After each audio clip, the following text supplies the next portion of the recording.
Good afternoon, you're welcome. My name is Wendy Logan. I'm the founder of the Intentional Parent Academy. Today, we're going to be discussing how to deal with your child's emerging sexuality. Are you here?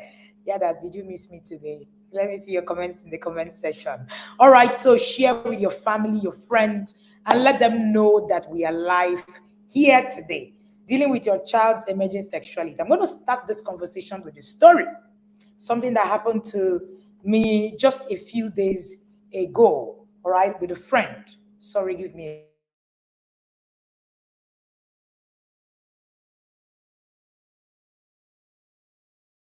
a minute. Alrighty, um, so did I see others? All right, I'm sure a lot of people have tried to reach out to me today directly. If you did, apologies. I have a little bit of a technical issue, and will be sorted soon. So yes, and you will be able to reach me. If not, you can reach out to the team, and they will be able to sort you out at any level. Apologies for that. Now, few weeks ago, I heard a friend was calling me very frantically.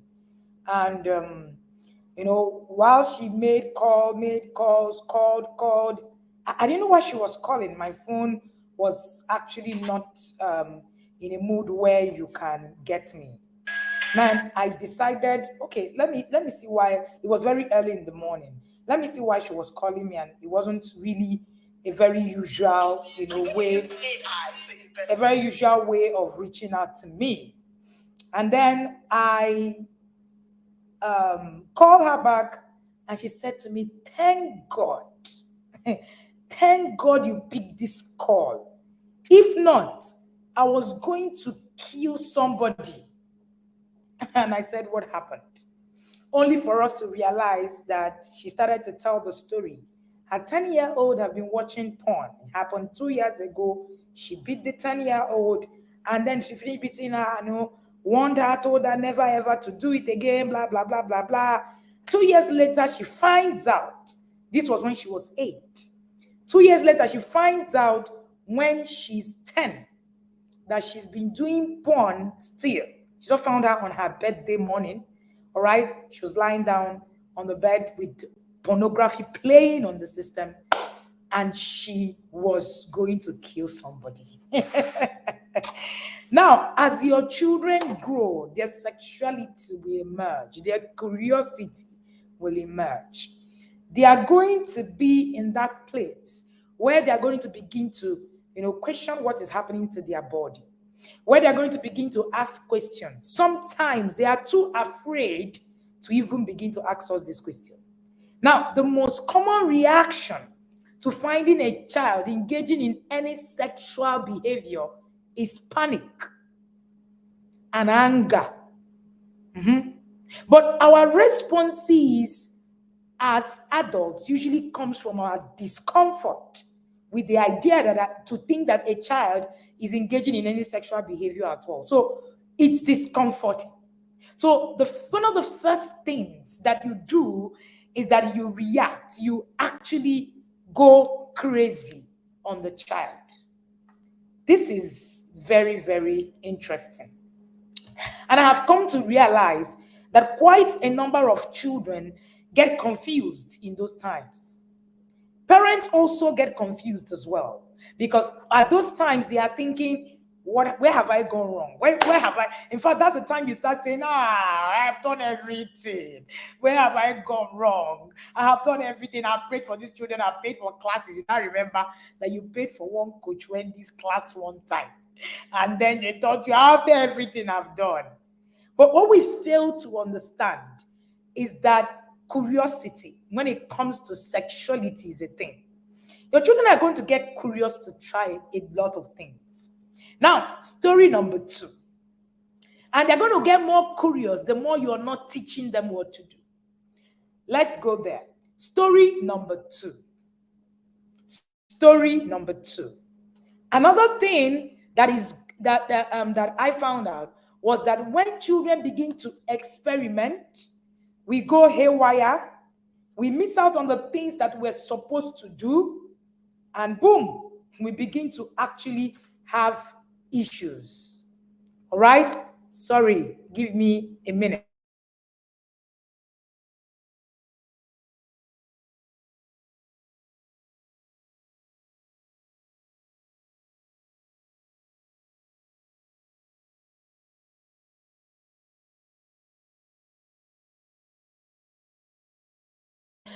All right, so sorry about that.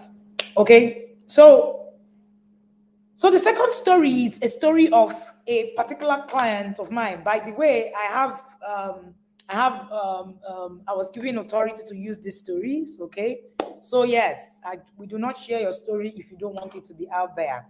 So while we were she came to me because her daughter was caught with another girl um, in a sexual act. And when that happened, the first thing that came to her head was, so my child is going to become LGBT, she's gay. Everything just overwhelmed her. She beat the child to stupor. She, did all the extreme things that shouldn't be done. Now, one of the biggest challenges that we have is that when our children get into these places of curiosity, we lack the ability to actually help them. So it gets terrible, it gets worse. And the more push it, the more you are, no, you need to do it like this. You need to know the child is getting more and more curious and finding out because the child hasn't really learned it in a healthy way, which is actually what we're going to be sharing with you today. What do you do at the face of emerging sexuality of your child? Like I said earlier, the most common reaction is that the child is going to start engaging in sexual behavior. When a child is caught in sexual behavior, the most common reaction is that you panic. Another thing you do is that you are angry. All right? But your response is important, and that response is coming from the place of discomfort. All right? With the idea to think that your child can even engage in such a thing. Now, what do you do? Here are some things that I need you to keep in mind when you find yourself engaging in your child engaging in those sexual behaviors or being curious about their sexuality. Number one, you need to check yourself before you wreck yourself. Now, witnessing or becoming aware of your child's sexual behavior can lead to very strong reactions. Now, if the first time you talk to your child is when you're consumed with strong feelings, you might actually make a mess. You might even send the wrong message of shame. And, for something that is probably developmentally normal. Now, I'll share something about, I shared something about recently about children, finding 2-year-olds masturbating. I have seen where people say they put pepper in the vagina of the 2-year-old because the 2-year-old is masturbating. I have seen where parents say they have been beating their 2-year-old because the 2-year-old is only touching their vagina. I have seen it's been a roller coaster of ignorance. And meanwhile, this is not abnormal. It's not abnormal, and there is a way to actually teach a child what should happen and what they should be doing instead of having to fight or having to beat the child. Now, one of the biggest challenges that we have is that, yes, Auntie Etima, we lack the ability to help our children in times of curiosity and experimentation. Our children are going to get curious. Our children are going to experiment with a lot of things. But because we do not know what to do in many of those times, we make a mess of the process because that process is not something that we are well aware of. Now, this is why when it comes to sex conversations, we really would need to be careful what we say and how we do the things we do.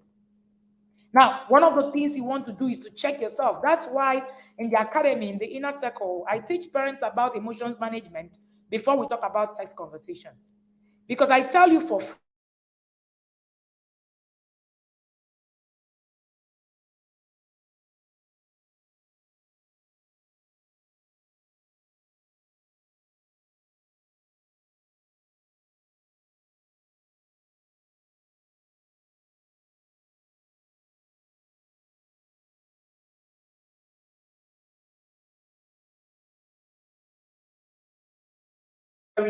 huge part of this conversation. All right? What you are doing with yourself.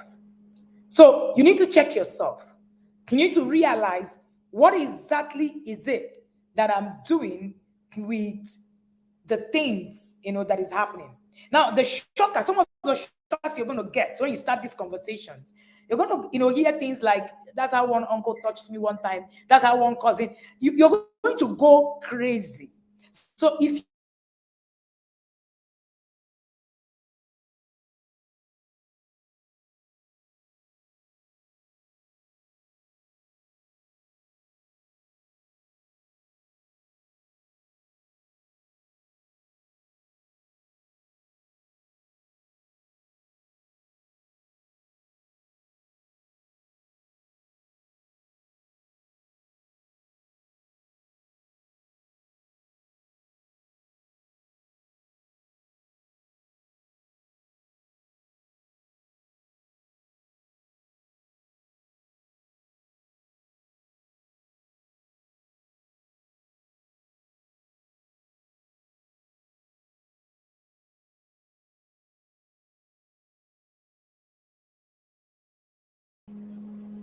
So sorry about that. We got frozen out and we're back live. We needed to change the network and we've done that. All right. Somebody's asking Favor, how can you get our books? All right. The team you will see the details right in the comment, and then you will be able to get it, on. Now, one of the things, all right, that we have.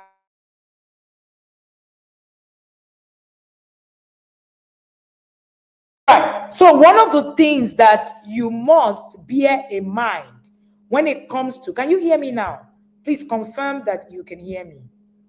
Please confirm that you can hear me so that I know that I can be seen. I know that I was booted out by the network and I'm trying to get back in. Please confirm that I can be heard.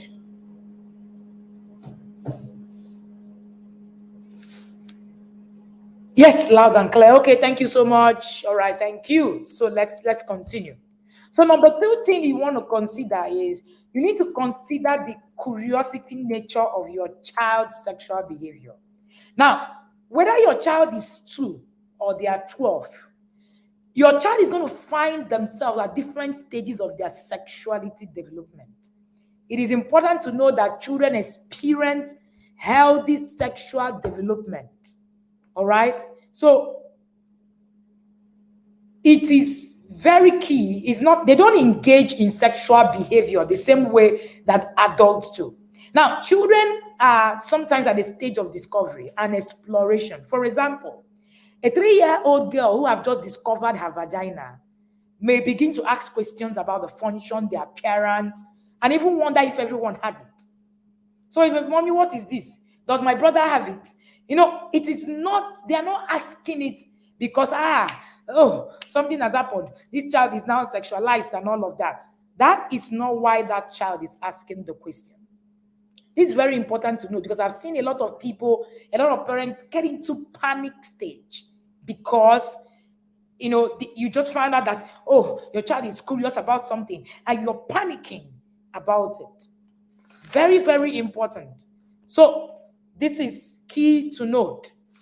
Now, you might send the message of shame for a developmentally normal thing to your child. A 3-year-old being curious and asking questions, right, is developmentally normal. It does not necessarily mean that somebody has molested them. Developmentally normal. So many times when those things happen, we engage with anger. Many times we are shocked. Sometimes we are even afraid. And most of it, many of the times, we are confused. And why did these emotions come up? Because there is a knowledge gap. That's why an array of these emotions actually come up. The knowledge gap. And this knowledge gap is a big deal. Many of the times, we are constantly, all right, constantly fighting because we don't know what to do. So let me tell you about that client who found the girl who got report that her daughter was actually fiddling with another child who is also a girl. I think she's 14 or so. Let me tell you about that, experience. By the time I finished that session with her, she told me herself that growing up as a teen girl, she also experimented with other girls. Some of these conversations are not conversations we want to have. It's interesting, but it's the truth. Some of these conversations are not conversations we want to have. A few days ago, when we were doing a book review, one of the parents in the inner circle shared about her experience in a federal government school about lesbianism and how, she got out of it. Now, there's so much panic. I agree with you that can be, that can get into a flip if it's not well managed. Now, managing it well isn't you killing your child or dragging, saying, no, the child is possessed by one distinct spirit. You drag the child from one place to another and all of that. I'm not saying do not pray. Please do not misquote me or misinterpret me, because I have heard a lot of people do that a lot. Right? I am saying that in that period, what you need to do is to help acknowledge that your child sexuality is emerging, and that you can help them, channel it to what is healthy. But my dear parents, you cannot do this without having what I call knowledge, superior knowledge to what it is that is happening to your child. If you do it with what it is that you knew, how your parents did it to you, you're going to make a mess. Why? Because in this time, there are now resources to support all kinds of things. So when your child comes up and says, I'm confused about being a boy or a girl, there's a resource to support whatever it is. So you are no longer left in the place where, there are resources that is going to help you, not support. Instead, it goes the other way around. So you're going to fight a fight you can't win. So instead of that, you are in the place. That's what happens. You acquire knowledge, and then you are able to now help the child do things better. And that's why we run the Sex Educate Your Child Like a Pro challenge, where we're saying that you can actually learn what to do and do it better. See, I have seen a lot of children who are challenged with sexuality, but because their parents didn't know how to handle it, it went haywire. And as I'm talking, a lot of us here experimented with sexuality. Are we together? You know that the infallibility narrative in parenting is a thing for us. We were raised to be very hypocritical, two-faced. I am like this, and so we say things like to our children, when I was your age, I never did something like that. Meanwhile, you struggle with a lot, and you're not able to actually be vulnerable enough to share with your children. The reasons are simple. You think that in your vulnerability, your children would actually, make the same mistakes. But if you do not begin to learn to teach your children how they need to deal with those mistakes, then it becomes a problem. One of the reasons why a lot of us experimented with those sexualities because there's nobody to answer our questions. So you learned by experiment. Nobody taught you. Nobody showed you what to do. So you were just curious. Every child gets to that point where they are curious. So they begin to experiment. Now, the decision whether that experimentation now becomes a full-blown negativity or positive will now depend on what it is that whoever is raising them at that point is able to do. Now, another example is a 9-year-old boy, when I was saying, consider the curious nature of your child's sexual behavior. A 9-year-old boy who uses the internet to look up for the word sex. Your 9-year-old son is curious. He wants to know what sex is. So when people ask me, so coach, when should I tell my child exactly what it is that sex means? The truth of the matter is that the children that you are waiting for when you will tell them, the children already know. Because we are in an era where knowledge is just everywhere. You can just get knowledge everywhere. Now, while that child clicks on the word sex, of course, you know that any video that comes up, that child is going to stumble on pornographic videos. This 9-year-old boy is being self-conscious. It might not be obvious to you, the parents, that he has questions about sex. But because of that, they find alternative ways to get their questions answered. Please keep in mind that some sexual behavior does not fall under child's development and can be very problematic. So it's recommended that you seek help when you find that, concerned about your child's sexual behavior and the functions at home. Please seek help. Please do not just sit down and say, oh, it's normal. Some things are not normal. A child who stumbles on porn, they are looking for the word sex. It's normal. A child who is watching porn and going through to watch porn and watch it has a problem that you need to deal with. You don't deal with it by shouting or by praying only. You would need to help that child rewire the brain about what it is that they know about that wrong sexuality. This is very, very important. So don't sit down in the place where you want to become the superstar mother, the perfect mother, or the perfect father. I have heard quite a number of parents say, oh no, I never did this kind of things. But that's not true. And while you share things like that, at some point your children find out that that's actually not true. That there was something like this that happened to you during the time where you were a child. And then you too, you are wondering, so your child finds out. I'll give you a very vivid example. You are telling your child, when I never had sex before I got married, it was just not, it's not right. It's not, of course, we know that, it's a lie. I'm not saying that it cannot be true. All right. There are true instances. I'm talking about when it's a lie and you actually outrightly lie.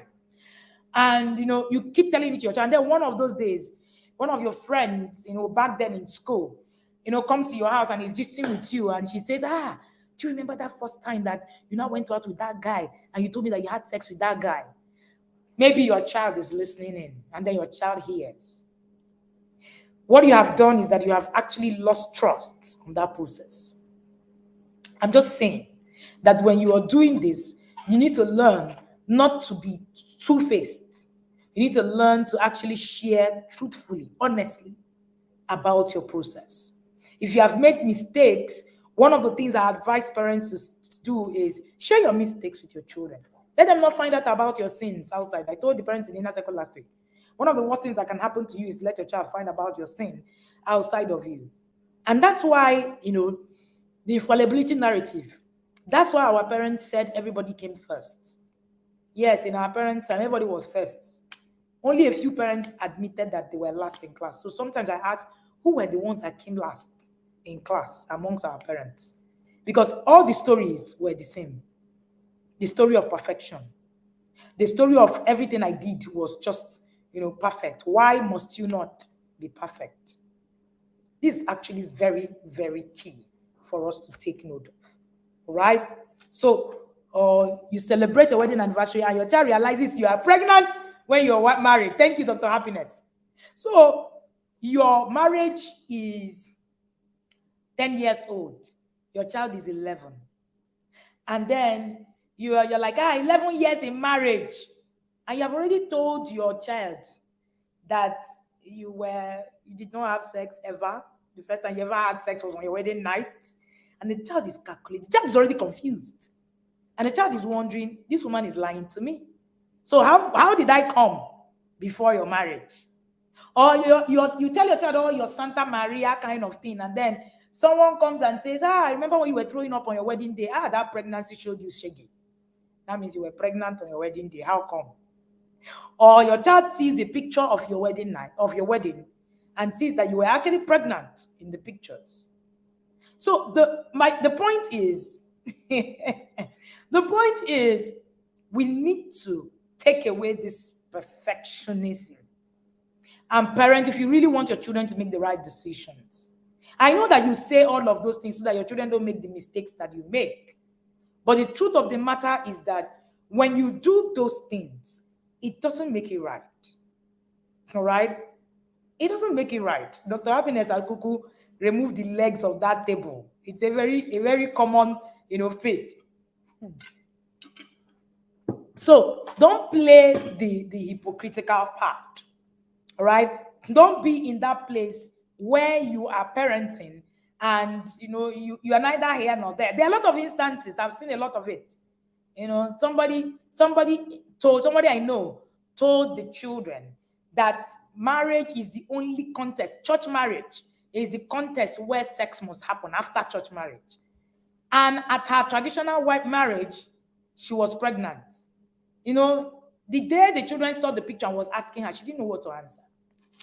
These things they happen every day in our homes. So share from the place of being truthful, please. The moment you tell a lie about sex conversations, you lose your child.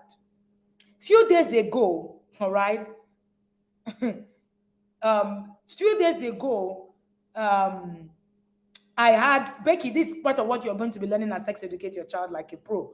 Please come in there and learn how you will need to share this. Okay, it's a long list of things you need to do.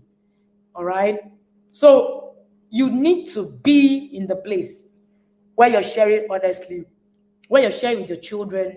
All right, where you're sharing with Dr. Molala, where you're sharing with the children. All right, about your journey, and there is nothing wrong with your mistakes. Somebody's already afraid of, sharing their mistakes. There is nothing wrong with your mistakes. I was sharing with a group of parents that my daughter walked up to me to ask me, so do you get pregnant? Now, this is a child who is very exposed, understands a lot of things, and it was very obvious that she knew about contraceptives. At the time she asked me this question, I didn't know she knew anything about contraceptives. Don't shoot yourself on the leg, parents. And she came to me and she said, Mom, does it mean that everybody who gets pregnant, every time you have sex, you get pregnant? Because I understand sincerity, vulnerability. The first thing I said her was, no, how can? If that is true, then I would have had 14 children. I've been married for 14 years. Then she was even younger than that. And she said, okay. Because I'm wondering, I learned about contraceptives. I heard some girls talking about it. And, they were talking about that you can actually prevent, pregnancy using contraceptives. That was a hit for me because I haven't talked about contraceptives with my daughter, but she knew about it. The law of first mention. I had to do a lot of work to get to the point where I am now the point of call when it comes to conversations like that on contraceptives. And I started to teach her. So imagine that first instant I lied to her. She would just smile and say, okay. She would just smile and say, okay, that's fine, Mom. And already she will know that you have lied to her already. So she's going to just carry it and just say, well, this woman is never going to tell me the truth about anything. So I am not going to ask her about things like that. Obviously, she does not want to have that conversation with me. So don't shoot yourself on the leg. Because I could have said to scare her, see, fear is an inappropriate language of instruction. I could have said to scare her in that time, and I could have said, once you have sex, you must get pregnant. Is it television you are going to get? We do all those things to scare our children, to make them, be scared so that they don't do it. That's not true. Already she had information that might supersede your own. And then she might actually just go online and go and find out more about contraceptives anyway. All right. And then I will start now, doing the journey, panic. And that will be it. Why do you want to be there? Why not arm yourself with what you need to save by time so that your child, your child do not have to, be in the place where they think you're lying. See, sex conversation, there's a lot to it. You will tell your child about contraceptives, your daughters, your sons. You will tell them about the things it's important. So girls are also through women. Yes, Auntie Tima, thank you for that. And Tima mentors girls, so she understands what I'm saying. She's actually my daughter's mentor. Now, girls are very, intuitive like you. So they just look at you, they just gag you. Sometimes they even come to you and say, that my friend, there's something that happened to her, and maybe it's her the thing is actually happening to. So you need to be on your toes with knowledge, not just with, anything, with any kind of assumption. This is very important. So teach your children honestly, please. You see this conversation, we must get to a point where we are not shying away from it, where we are intentionally sharing and honestly sharing about it, so that we don't make a mess of our process. The next one is you need to decide on the message you want to pass. See, when you as an adult respond in anger or fear, you use things like, ha, that's very disgusting. Don't, God forbid. That's the plan of the devil. Many of us demonize sex and make a mess of the process of our children. And then when you finish demonizing it, the child gets more curious, go and try and say, this sex is interesting. You go and try it. They go and try it and they get hooked. This is very, very important. Somebody said my daughter of 12 asked why we didn't have white wedding. I told her. So instead of me to wait, even when my daughter is 12, to tell her why I didn't have a white wedding, at 10, I'll bring up the stories. At 6, at 7, at 8, I will tell my children a lot of stories. So that way, my sin is told first. I don't need to hide. Or I don't need anybody to hold me. And I don't need it to hold me back from telling you the truth. See, when you do that, it holds you back from telling your children the truth. This is actually very important. It holds you back. It keeps you at a spot because you are thinking, if I say it now, me too, I'm guilty. Let me just keep quiet. Why?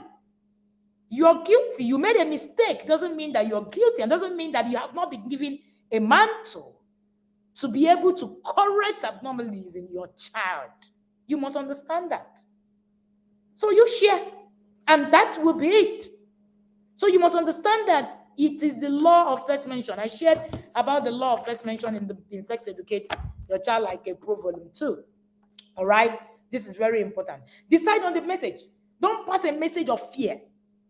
When you pass that message, what's wrong with you? Yeah, this is evil. It is evil. How can you feel that way? I have heard parents tell their boys, why are you feeling that way? How can you have erection? It's evil. What are you thinking? You demonize the feelings of that child. And that child run away from you because those things are human. A child is going to feel what they feel. I was teaching parents in the inner circle last week. And I said we were doing something about a review on pastors' children and what the mess, that happened. It's not a conversation I want to have here anyway. But there is a lot that happened, especially for those of us who are, religious. You find yourself in the place where you pass message of fear. You're going to go to hell. How can you feel that way? How do you even do that? And the moment you do it, your child locks up, and your child is not going to give you that information again. So a child comes and says, there's this boy in my class I really like, or there's this girl in my class I really like. You start kabashing. You start telling the child that the child needs to go for deliverance. Are you all right? So the child is going to still feel what they are feeling. So this feeling is never going to go away, which is the unfortunate thing. This feeling is never going to go away. So your child will still feel it tomorrow. Now, because you're not teaching your child what to do with the feelings, you're just telling them what not to do. The child, messes up because the child doesn't know how to manage what they feel. That's why we have the mess that we have today on emerging sexuality. This is very important. So we're not just sitting in our house and just telling ourselves, you know what? The child is evil for you to think about a boy. How do we even begin to say that? Meanwhile, many of us had crushes in primary school. I did. I don't know about you. I did.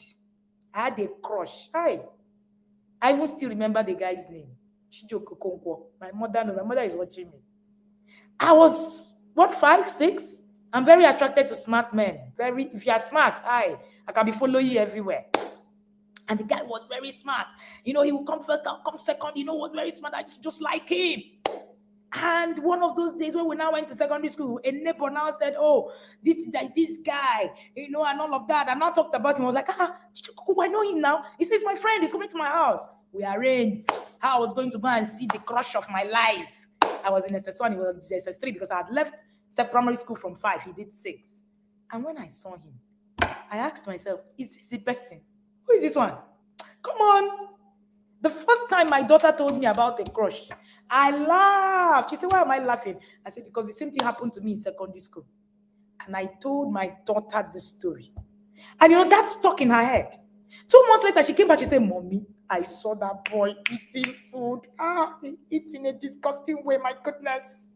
We laughed about it. Why do you want to demonize your child for crushing on someone? Why? Why exactly? Do you want to tell your child the child will go to hellfire because they liked somebody? Is that how it is? We need to get to a point where we are actually honestly teaching our children, not from the place of fear. Again, fear is an inappropriate language of instruction. Somebody, hi Uncle Ben. Somebody said my mom caught me dancing, and she said this disco. She said this is how they dance in hell. That's a good one.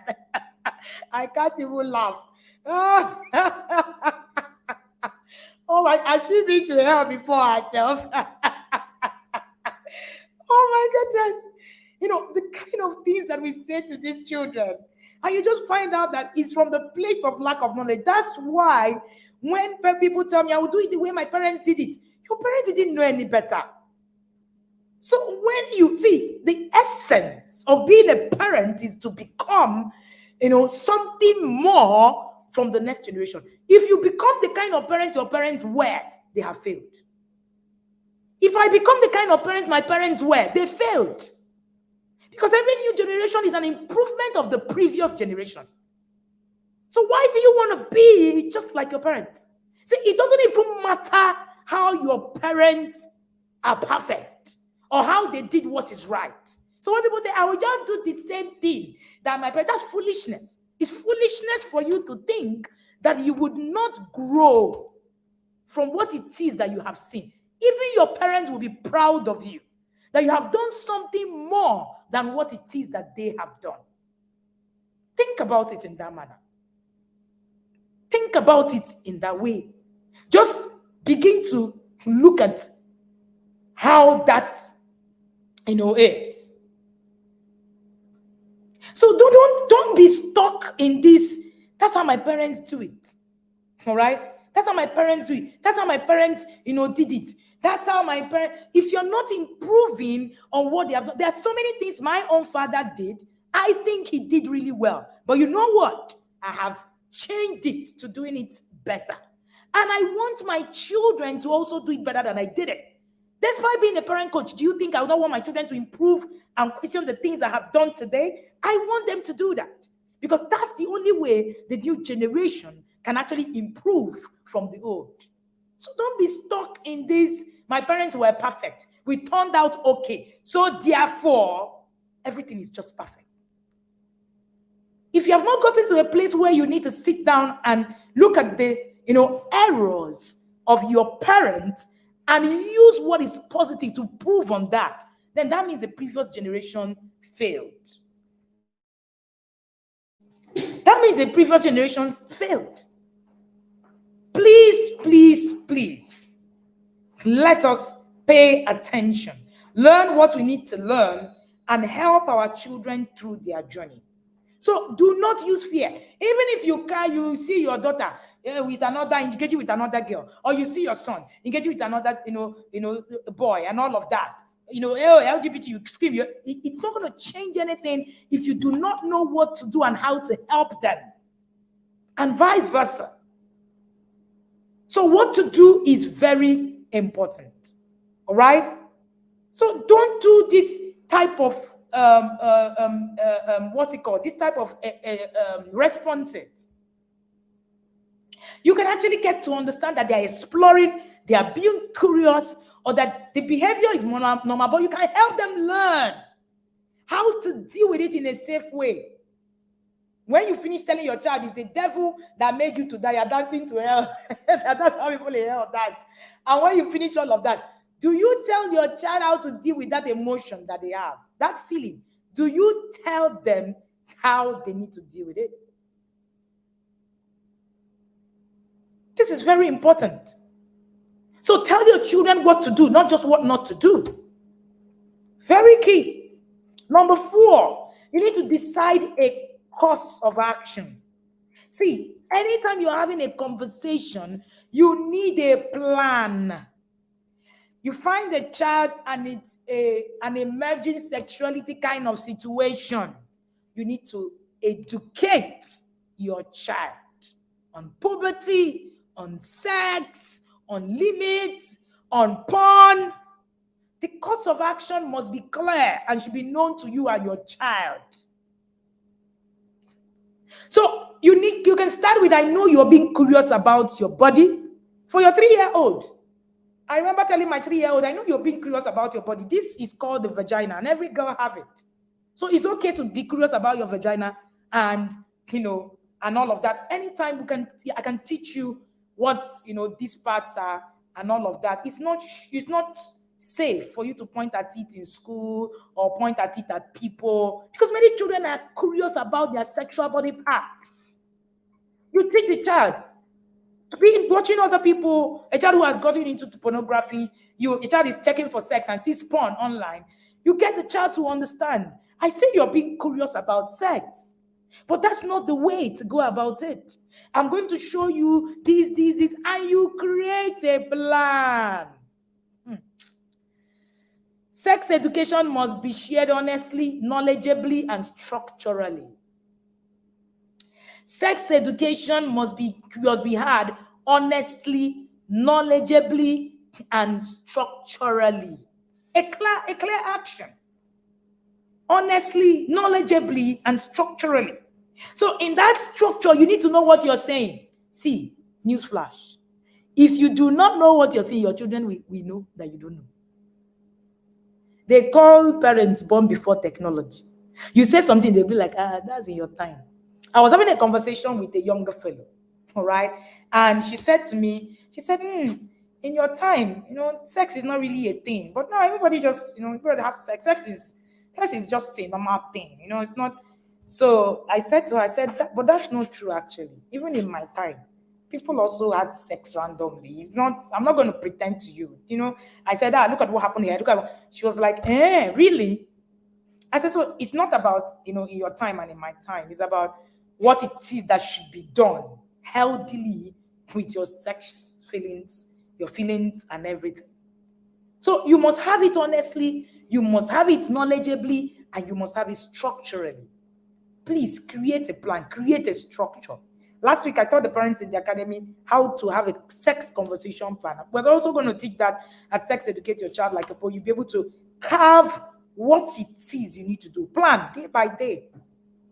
And part of what we're teaching at Sex Educate Your Child Like a Pro this year is how to have conversations, sex conversations, mother to boy child. Do you know that sex conversation must be gender-based? There are conversations a mom must have with their daughter. There are conversations a mom must have with their son. There are conversations a father must have with the daughter. The mother can't have it. It's not in her place. There are conversations a father must have with the daughter. You cannot offer it. A mother cannot offer that kind of conversation for the son. You are not able, it's not being, it's not there. No, what a man can do, a woman can do. It's not, it has nothing to do with it. And we must stop this comparison in parenting.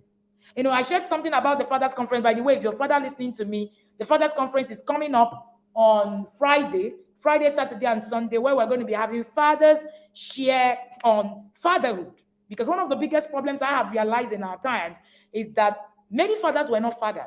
So we're trying to create forums where fathers are going to learn. It's free, but you need to register. You can ask the team after this session for the link. Now, one of the things, or please, team, you can please share it in the link.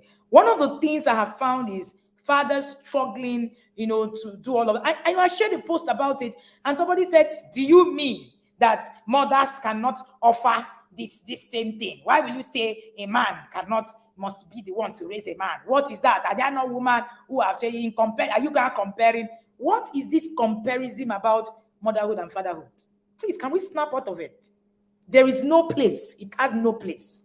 A father is a father. You're never going to be created with a ball that needs to be able to do the things that you need to do. You're not going to be created with the hormones that runs in a man's body to be able to do what they need to do. You are not a man, dear mother. So you're going to step into your own shoes and do what it is that you're supposed to do. And get a man, even if you do not have a father figure, get a man to represent, to help your sons, to help your daughters learn those parts of sex conversation they must learn with a father figure. This is very important. All right? Very, very important. Please, let us be very, careful about how we make those assertions. Children need both parents. There's no comparison. It's not a conversation of who is better than the other. It is a conversation of so what role is everybody supposed to play. Everybody have their role, and the role must be played, separately. The same thing in sex conversation. During sex conversation, you must understand that sex conversation must be heard structurally. It must be heard in such a way that every single one person, all right, every single one person is doing their own part. All right? Is doing their own part. So please, we will be sharing with you how to do your own part. All right? How to do your own part. And that's what Sex Educates Your Child Like a Pro is about. And I hope that as you're listening to me, every single one of us have registered for Sex Educate Your Child Like a Pro 3.0. For everybody who have registered for Sex Educate Your Child Like a Pro 3.0, you have access to 1.0 and 2.0. In the meantime, until 3.0 starts, 3.0 is going to be a blast. I can assure you. All right? I can assure you, and you want to be there. If you have not registered yet, this offer, I have only 100 copies of it as at today, because this offer is 3,200 instead of 15,000 naira. So this offer has 100 copies of it remaining. In fact, it was finished and someone just said, oh, let's, do this. We're going to also do the difference. I don't know what happens when this is over. So we're going to go back to 15,000 naira, the original price. There are people who paid us the original price, even with the flash, sale that have been on. We currently have almost 5,000 parents who are registered for Sex Educate Your Child Like a Pro. If you're not there, now you do yourself, because there are a lot of things that we might not be able to share, but we're going to, in those 5 days, it's a 5-module course for just 3,200. That's money for a recharge card. If you're paying online, you're in any country that is outside of Nigeria, just use link in description and you pay 299. All right, and that takes you to just make your payment straight. So we want you to pay online more than we want you to pay directly. If you can pay with link, we'll be very grateful. If not, share. You can pay directly and share proof of payment to that number on the screen. All right, this is very important. And then the next one, I said you must, share your next course of action. The last one is you need to teach, not demonize. I found out that many of the times what we do is that we demonize sex, we don't teach. So even when we finish creating all that structure, when we finish the things that we're supposed to do, you sit down and say, when I was young, there was this particular person who started, you use scare tactics. Do you know the funny thing? When you use fear for the puberty brain, the puberty brain is experimental in nature. So when you share fear, all right, the puberty brain cannot conceptualize it. In fact, it wants to try. It's interesting. The brain cannot conceptualize the fact that you're saying if you have sex, you're going to get pregnant, you're going to die, you're going to get help. No. What the brain is going to see at that time is, wow, what a risk. Can't we just try this risk, man? This risk is going to be amazing. Man, let us try it. So you get your child Emerging sexuality, your child is, trying to, engage in all manner of kind of sex. You begin to demonize, you begin to tell the child, oh, sex is a terrible thing. And many of us cannot have sex conversation today because of the things we heard about sex. All right? Because of the things we heard about sex. Because, yes, Uncle Ben, it's actually a very big problem. Even in our marriages, we're afraid. There are some people who cannot have sex without the light off. Do I have a witness here in the comment section? The light will need to be off. Because for you, it is supposed to be done in the dark. Dark ages. Where are you guys? Comment section. It's supposed to be done in the dark. There's something, not okay about, even though you're married, there's still something not okay about sex. There's still something that tells you that is evil. There's still something somewhere that tells you that there is a time that sex cannot be had. How can you have sex during the day? Hey, no, the sex, it can't be, it has to be dark. I've seen people question that, why should you have sex during the day? So you grew up in an environment. You grew up in an environment where sex was demonized. They told you that sex is a sin, is a bad thing, is this. So nobody taught you about healthy sexuality. Nobody told you that in the context. Yes, sex is a good. See, sex was created by God. It is not the devil that created it. Created by God. So the devil have used it as a tool, yes, but it doesn't make it sex itself is not a bad thing. It's in the context of the use. It's just like saying that money is bad. Money is not bad. It's what money is used for. So sex is not a bad thing. Never teach that thing. Oh, you're just sex. So there are still people at our age who are still tiptoeing, about sex inside marriage. Inside marriage. In fact, there are some things that you do, in your bedroom. You feel like, this is how prostitutes do this thing. I cannot be found doing this thing. Oh, shey. Gifty, I see you. These things are there because of what you have heard. And if you do not begin to, and it's interesting, these are some of the things we don't like talking about. In fact, if somebody says, so my husband is currently running a class for a couple on how to, increase their sex, bedroom, things and sex orgies and all of that in the bedroom and all of that. People have been afraid to come publicly to say, I registered for the class. We are afraid of talking about sex. We are afraid of having any. I'm sure some people are even uncomfortable. The number of times I've said sex. The more I say it, the more you get uncomfortable. The more I say it, you're like, see the way she's even just saying sex just like that. Some people even watch this video and say, I don't like the way she just says, some of these sexy things just like that. It's not God's way. It's not the way of the Lord. I'm sure some people are there feeling, this coach, I don't think she's called, but it's not God that said that. Well, whatever. But I just want to tell you today that sex is not a bad thing. It's in the context of use. It's in the context of use that makes sex what it is. So if you're having an issue with your spouse, sex, go and find help. Sex is to be enjoyed. Sex is not to be demonized. Sex is not something that you should not talk about. In fact, some of us say you have sex and you don't talk. During the sex time, you are not saying anything until it finishes because it's a sacred time. It's a sacred time. It's a sacred time. You just want to, and all of that. It's just a time where let's not. I was going to reduce the volume of you see, because I'm saying sex. And everybody is uncomfortable. Everybody's uncomfortable where they are. You don't want people to hear it. You are like, hey, why is this woman just saying this thing just like that? It is your idea. It's the things that is in your head. See, these programs are going to make a mess of how we sex educate our children. All right? How we sex educate our children. This is very important.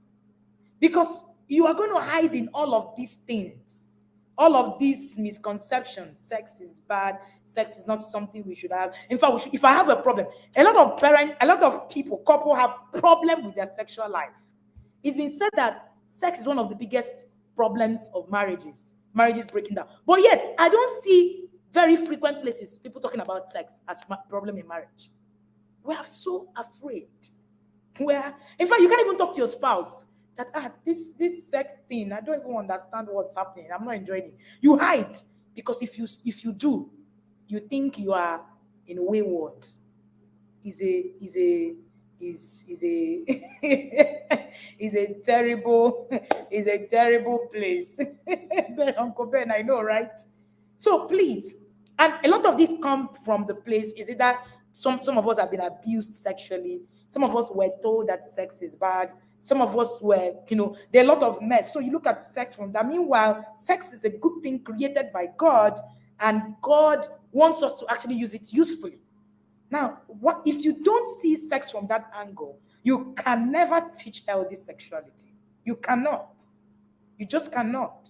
Because it is about your child being, understanding sex in a healthy way. It's not about your child not knowing what sex is.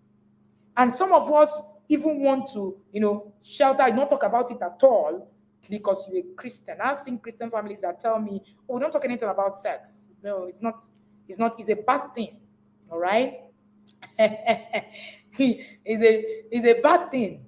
Okay? So it is very, very, very important.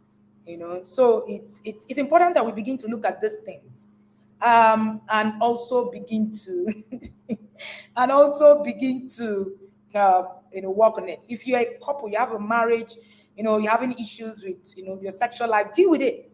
Because if you don't deal with it, you won't be able to deal with your child. All right? Deal with yourself. All right? Check yourself before you wreck yourself. And this is what is very important about this subject. Check yourself before you wreck yourself. So as sex educate your child like a pro, we're going to be breaking down all of these, your ideas of how sex should be and sex should not be and all of that. The devil didn't create sex. I say that again. God created sex, and it's not a bad thing. All right, it is bad in the context of use. That's what makes it good or bad, in the context of use. So let's have that at the back of our mind. The context of use is what is actually, very, very important. So if you have those issues, deal with it, sort it out. And, anytime people come for that class where they are asking my husband, also, I want to join the sex for revival sex in marriage class. And, he said, please, I just want to I don't really want, people to know that I'm joining. And I'm like, what's happening here? We're not so open to having conversations like this. Somebody's asking, how do you teach a school environment without a negative feedback from the school? That's why we're doing a sex educate your child like a pro, where you're going to be learning what you need to teach and then how you need to teach it. There is a how. There is a how. All right? There is a how. Putting a 5-year-old through, there is a how. That's part of what we're teaching as sex educate your child like a pro.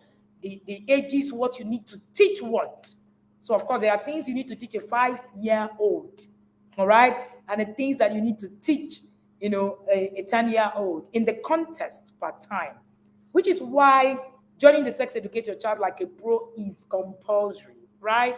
For anybody who wants to actually teach healthy sexuality. Don't go back and just tell your children, let nobody touch your private part.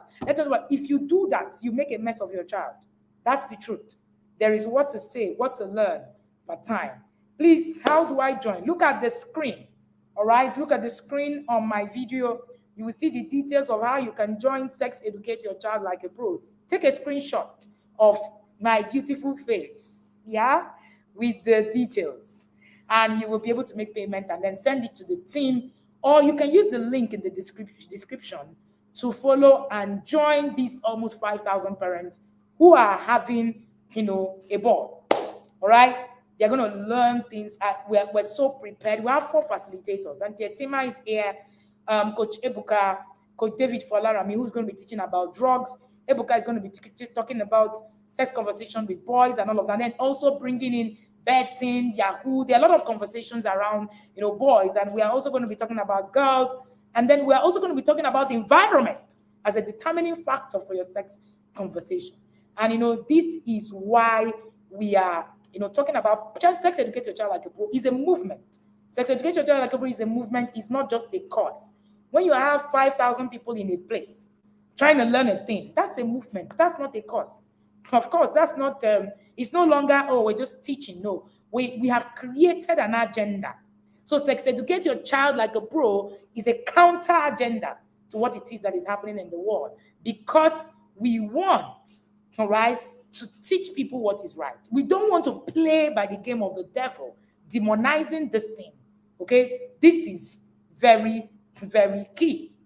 All right, and you can also get any of my books, right, available on Amazon or from any of our distributors in your location. This is Raising the Independent Thinking Child. This book is one of the best things that will happen to you if you read it. I know. Connect to Correct is where you should start. If you have not read it, what have you read? Resolving Sibling Rivalry, if you're having rivalries. From Yelling to Calm. So something happened recently, all right, and I'm reading this book to review, and I'm sharing with my mom on what it is that needs to be done. So see, you can use it for adult children, you can use it for young children, your siblings, and all of that. And then there's how to love your child more, right? All these, I love my child. Do you really love your child? Loving your child by mouth is not enough. There are things that you must do.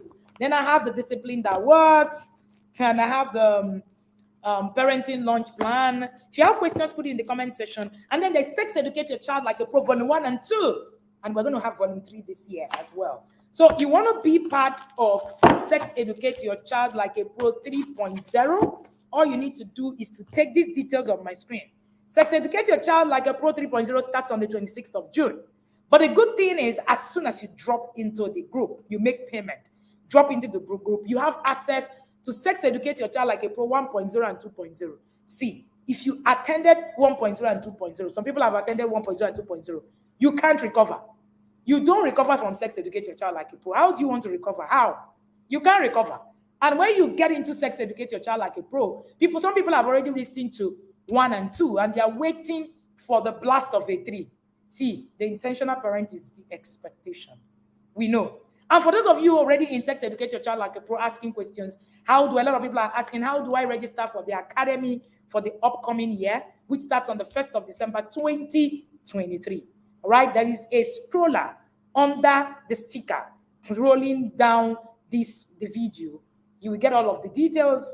All right, you can book a slot for 5,000 and then spread your payment of 70,000 through the year. But all your payment must be completed before the 1st of December 2023. We look forward to welcoming you into the amazing system that we run. Please, can I get books in Asaba? Yes, we have distributors in Asaba. Simply send a chat to this number on the screen, and you'll be able to get details on who to buy from right in Asaba. When and what time is the challenge? The challenge is going to start on the 26th of June, and that's when the challenge is 5 days, the whole of that week. Sex Educate Your Child Like a Pro is like a conference, all right? When you have 5,000 people in a space, what does it sound like? A conference. Do you have copies of Sex Educate Your Child Like a Pro 1 and 2? Yeah, that's what I just showed you, okay? There are copies. So you can pick up anywhere you are, or you can buy from the store in Amazon. All right. So thank you for joining me today. It's been an amazing day. I'm feeling really fine with myself today. Nobody said so. Did you say so? Yes, this is that your fine coach, your African #1 parent coach, And anywhere you are, you can reach out to us. E-copies, we have e-copies, we have hard copies. All right. E-copies and hard copies. Whatever copy you want, you get. Okay? Whatever copy, but they are the same price. The price doesn't change. Our e-copies don't have a different price from the hard copies. Okay? What time is the Sex Educate Your Child? Time and all of the details will be shared with people in the challenge. See, time is never a problem for Sex Educate Your Child Like a Pro. The beautiful thing is that you join Sex Educate Your Child Like a Pro 3.0. You have the whole of the year to watch replays. It's available to you. The whole of the year. You cannot tell me that the whole of the year you cannot, watch Sex Educate Your Child Like a Pro. So you have access. No matter where you are in the world, no matter what time it is he plays, right? This is very, very important. Please highlight once again the purpose of Inner Circle program. The purpose of Inner Circle program is for systems, for structure, for planning. Now, the inner circle program, many times when people ask me, it's we just say it's the expectation. When you come into a space and you're expecting, I'm going to learn this, I'm going to learn this, everything you expected, it's not enough. That's the word. So it is a system where we teach parents, take them to a long-term, process, creating systems where you are actually going through and building a process for your journey, documenting it, doing stuff with it, and all of that. This is very important. And many of the times, have you ever seen where you're held accountable? You're held accountable to go through your process. You're taught how to with your children. You're taught what it is that you need to do per time. And the beautiful thing is that you have access to me. Access to me costs money. If you're not in the inner circle, you send me a chat. You must have seen me say to you, book a one-on-one session. It costs 50,000 naira per hour to talk to me, directly. I don't take calls. I don't, if you're a parent in the inner circle, you have access to be able to actually send me your problems, and I would respond to you. If you're not, you would need to pay me that 50K. And by next year, it's going to be 70K per hour. So it means that money you would have used to pay for inner circle, use it to book one-on-one. And I've seen it happen. Many parents, you will need like 5 one-on-ones. Sometimes it's 10, because there is no one time that actually solves it. So you need to, when you join the inner circle, it helps you. Somebody is saying, my baby is 2 years old. In fact, yes, it is more than a mentoring platform. Coaching, mentoring, whatever. The earlier, the better. If your child is just starting, please, please join now. That is very important. Because there are windows of opportunities. He asked the parents who joined with their children at age 10. Trust me, it's a lot of work. The earlier you join, I have seen toddlers raised in the TIP system. When you see them, when people say, oh, a toddler must throw a tantrum. Oh, a toddler, it doesn't have, I know a few of them that I have come in contact with them. When you see them, you will know that this child is raised with a different kind of process. I have 2 of my friends that have 2 toddlers, and they are both in the TIP system. I can stay with these 2 toddlers comfortably without having to rack my head, and I'll walk, bring them to work, do anything I want to do. You can't do that with many toddlers. It comes in the place of process and knowing what to do, all right? And what it is that you need to do as you're going. So please, if you're just starting, the earlier, the better. You would love it. And by the way, very soon, you're going to be having a certificate of how you were parented. We will show you. Inner circle parents say, I should tell you, that their child will not marry anybody that is outside of the system. We are coming like an army, all right? We're going to get to a time where we're pushing out an army of 100,000 people, all right? Currently, about 3,000 parents in that circle. But trust me, it is very beneficial to your journey to be in a mentoring system, in a coaching system when it comes to your parenting journey, because your parenting is no longer about intuition or what your parents did. You need to improve on what it is that have happened and then, walk through it. So you can book a slot and join us for the next cohort. All right. Looking forward to seeing you right in the Sex Educate Your Child Like a Pro. And if you have any doubt, you feel, I know these things, I'm not really sure and all of that. I'm sure by the end of Sex Educate Your Child Like a Pro, you shall not be told. On your own, you will walk into the inner circle on your own. And, you come and meet us there. It's been an honor having a conversation with you today. I am really grateful. All right? How you were raised will be the first date question. Yeah, very, very key. Very, very key. And where you're going to. All right? It's no longer whether you love me or not. We will come to that. All right? Thank you so much, everybody. And thank you so much for being here. If you have any form of conversation or anything to ask, just please share with me. In fact, Mary Beth is here. Mary Beth runs a platform. Oh, Mary Beth has a son, Kamsi. Kamsi runs a mentoring platform for his mates, a mastermind.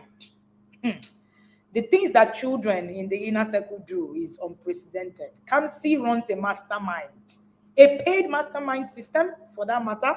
Kamsi is only 13. Kamsi is a TEDx speaker, and Kamsi runs that mastermind where you have, other children join him for the mastermind. They are doing an amazing job. Okay, so these are the kind of people that we're raising, and you just want us to just come on the way and just give our children to any kind of person. No, we will not now. Now it's not like that. We cannot be doing that kind of thing. Imagine children who are 10, 13 running masterminds already. You now want us to just wake up and just give, just to anybody on the street. Come on. Street marriage is not allowed. Not from where we're coming from. And really, and thank you, MB, with what you do with Kamsi. All right, you can, talk about, reach out to MB to, ask questions about Kamsi's mastermind. It is amazing stuff. All right, that's my son that I'm proud of.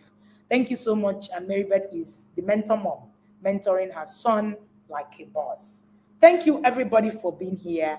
I really do appreciate you. I see my sister. Thank you, Onikachi Obiero. Thank you. Pick up point in Port Harcourt. Just send a chat to this number. Everything you are asking. All right? Everything you are asking is here. Yes, so Dr. Malala, we cannot dash our children to just anybody. No, we're putting in too much. So join us and come and put in too much. And I'm sure when you get into the academy, you understand why, we cannot. It's not pride, it's self-preservation. Pardon us. All right, we're just trying to preserve ourselves, that kind of thing. Yes. Thank you so much, everybody. And thank you, Coach Omolola. I see you. Thank you so much, Mwaze Shulamite. Thank you for being here. Thank you, MP. Thank you, Tinuade. Thank you, Deborah. Thank you, everyone. And if you have any inquiries, that number on my screen will give you all of the details that you need. See you again next Tuesday at the Cathedral. Our YouTube channel is called The Cathedral. Don't forget to share link with your family and friends so that they can learn. All right? So that they can learn. Bye and have an amazing day.